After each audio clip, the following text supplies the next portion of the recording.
Isa sa masarap na merienda na ating gustong lutuin ay ang turon. Saging saba na wrap sa lumpia wrapper with langka. Yan. At ating prituhin yan. Ayan ay nakaluto na tayo kanina. Ito ang second batch natin ng ating lumpia turon. Turon.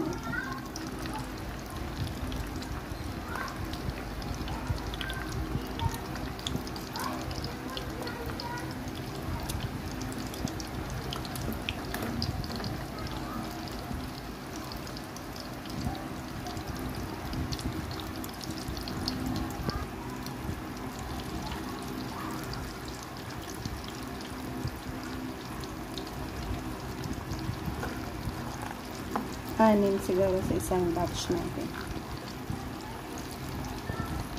Ayan. At may anin pa tayo natira.